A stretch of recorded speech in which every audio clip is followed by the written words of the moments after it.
Oi, gente, bem-vindo ao meu canal. Eu já estava analisando um pouco aquela passagem de João, né, capítulo 4, mais especificamente do versículo 15 ao 18. Eu estava lembrando, né, dessa passagem, eu já li ela algumas vezes, já vi algumas pessoas ministrarem sobre o assunto, e eu achei que era uma boa uma boa palavra, né, para expressar no vídeo de hoje. Como eu falei para vocês no primeiro vídeo, eu criei esse canal muito para falar sobre as minhas experiências com Jesus, sobre a minha fé, sobre os meus pontos de vista. Claro que postar vídeo engraçado é muito legal. Eu adoro quando eu tô na internet assim, eu vejo alguns vídeos engraçados pra gente rir. Claro que um humor sadio, né? Sem duplo sentido, sem pornografia, né? Um humor assim pra gente se divertir mesmo, sem martirizar ninguém, sem tirar, sabe, zoar mesmo com ninguém, sem magoar ninguém, né? Experiências engraçadas que acho que todo mundo vive e que quando você conta, depois de algum tempo, né, é engraçado. No dia é um terror, é um horror, mas depois de algum tempo, quando você vai contar para seus amigos, até mesmo quando você lembra, você vê que não foi o fim do mundo, né? Rendeu boas risadas depois. Mas o objetivo principal é falar um pouco sobre Jesus, apresentar Jesus como eu conheço, né? Como eu acredito que ele é, como eu acredito que ele age na vida das pessoas. Diferente, claro, de muitos outros pontos de vista, mas é por isso que existe o livre-arbítrio, é por isso que Jesus escolheu 12, porque pessoas diferentes, com pensamentos diferentes, chegariam até ele através, né, de pessoas diferentes também. E essa passagem eu acho ela muito linda. Foi quando Jesus estava com os discípulos dele e os discípulos foram comprar, né, alguma coisa para eles comerem. E ele ficou ali perto daquele poço. E aí chegou essa mulher e aí Jesus estava sentado e ele pede água para ela, né? E ela diz assim que judeu não pedia água para aquele povo. E aí Jesus disse para ela assim que se ela soubesse a água que ele tinha para oferecer, não seria ele que estaria pedindo água para ela, mas sim o contrário, porque a água que ele tinha para oferecer era uma água que você jamais sentiria sede novamente. E ela diz assim: então me dá dessa água. E o Senhor olha para ela e diz assim: vai chamar o teu marido. E aquela mulher diz para Jesus: eu não tenho marido. E o Senhor diz para ela assim: disseste bem, já tivesse 5 maridos e o que tem não é teu. Eu acho muito lindo essa passagem. Tem muitas outras que demonstram o caráter do Senhor, a maneira como ele lidava, né? Porque às vezes as pessoas se acham tão santos, sabe? Se colocam em cima de um altar. Não digo os pregadores, não estou falando desse tipo de altar, mas como se tivesse um nível acima das pessoas, entende? Sobem no pedestal mesmo. E acham que porque carregam a Bíblia debaixo do braço, ou porque conhece a Bíblia de Gênesis e Apocalipse, porque decorou meia dúzia ou quase todos os versículos da Bíblia, se acham mais santos do que muitos daqueles que estão começando agora ou aqueles que não tiveram a oportunidade, né, de ler nem de conhecer a palavra de Deus. E esse não foi o exemplo que o Senhor nos deixou. Tanto que ele estava com os discípulos dele. O Senhor, Jesus, ele era homem, mas ele também era Deus, né? E ele já sabia que ele ia encontrar aquela mulher. Ele poderia ter feito esse questionamento na frente dos discípulos, ou poderia ter esperado os discípulos voltarem, ou poderia ter usado ela como exemplo. Ah, não se deve fazer isso. Não.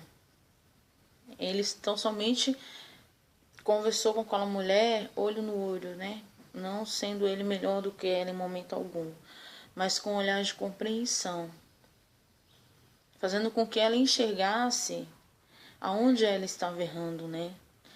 Para que ela também pudesse mudar, para que ela também pudesse ter um estilo de vida diferente, provar da água que ele tinha para oferecer, que tem para oferecer para todos nós, que essa água que verdadeiramente não nos dá mais sede, né? E eu acho muito linda essa passagem.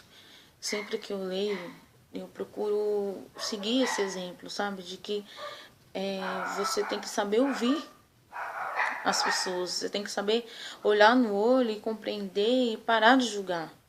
Porque você usar um dedo para apontar alguém é muito fácil. Mas você pegar todos os seus dedos, juntar assim, ó, e orar para essa pessoa, ou você pegar a sua mão e dar a mão para essa pessoa levantar, aí que é o difícil, né? Aí que é o difícil. E às vezes as pessoas apontarem os erros dos outros, elas acham que elas vão estar sendo mais santas. Jesus, ele nunca fez isso. Ele sabia da vida daquela mulher. Tanto que quando os discípulos voltam, eles questionam, né, o Senhor por que ele estava conversando com aquela mulher, porque verdadeiramente ela devia ter uma fama naquele lugar, né? Uma mulher que era acostumada a ter vários maridos e agora estava em adultério, porque quando Jesus diz para ela, disseste bem, né, que agora estás com o que não é teu, é porque ele era de alguém.